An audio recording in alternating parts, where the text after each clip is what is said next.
The New York Knicks are streaking. The team has won 5 consecutive games, 8 out of their last 10, after a Saturday win over the Pelicans. They are now in striking distance of 5th place in the Eastern Conference. Joining me to talk some Knicks hoops is the one and only, the host of Knicks Fan TV, that is CP, the Fanchise. CP, how you doing, man? Great, Dexter. Always good to be on with you, man.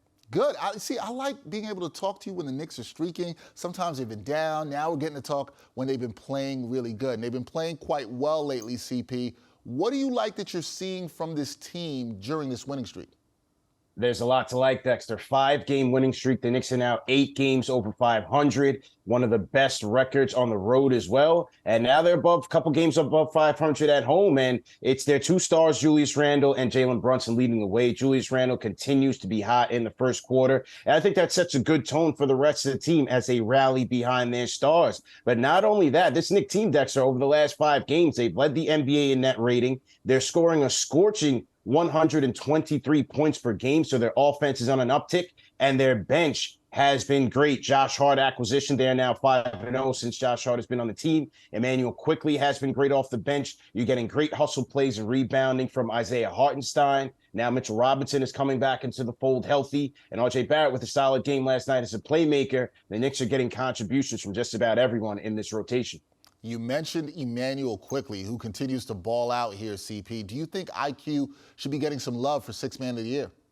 No question about it. Listen, Malcolm Brogdon of the Celtics has been great this year, but Immanuel Quickley needs to be in that conversation because he's been a great two-way player for the Knicks. I've said on SNY several times, and Immanuel Quickley has been the quarterback of this Knicks defense. He's barking out the calls. He's anticipating plays, getting his guys in order. But not only that, Dexter, his shooting has improved as well. Over his last 10 games, Immanuel Quickley shooting 46% from the field and almost 40% from 3. His floater has vastly improved from last year. That was his calling card on the offensive end. And so he's continuing to shoot the ball efficiently. On the defensive end, the Knicks are 11.7 points per 100 possessions better when Immanuel Quickley's on the floor. They are a stingy defense when Immanuel Quickley's on the floor. So he's getting it done on both ends, and his name deserves to be in consideration for Sixth Man of the Year.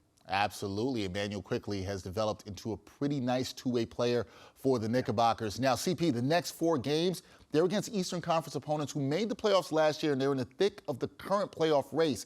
Games against the Heat and Nets this week, sandwiched around 2 games against the Celtics. So what will we learn about the Knickerbockers during this 4-game stretch?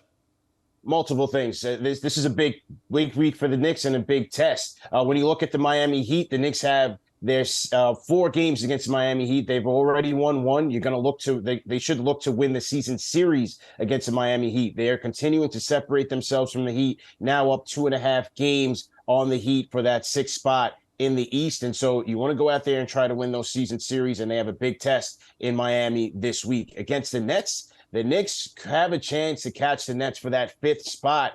And, you know, this is going to be the last game of the season series against the Nets. The Knicks have a chance to tie that season series. That will be important in the event that tiebreakers come up at the end of this season. So that's another important game against the Brooklyn Nets at home at Madison Square Garden. And then, look, 2 games against the Celtics team, the best team in the East. That is a litmus test for the Knicks. How well do they match up against some of the East best? And the Celtics continue to play hot. They just had a great game from Jason Tatum, buzzer beater against the 76ers. They have Marcus Smart back, so we'll see how that impacts the Celtics defense. And as I mentioned before, Malcolm Brogdon, Derek White, those guys are playing well off of the Celtics bench. So that is going to be a litmus test for the Knicks to play on the road and at home against this Boston team to see where they are. All right, we will see where the Knicks are right now. 5 games in a row playing really good basketball, as you heard from CP, one of the hosts of Knicks Fan TV, always bringing you the great insight and the pulse of Knicks Nation. CP, always good to talk to you, man. Thank you. Appreciate it. Dexter, anytime. Talk to you soon.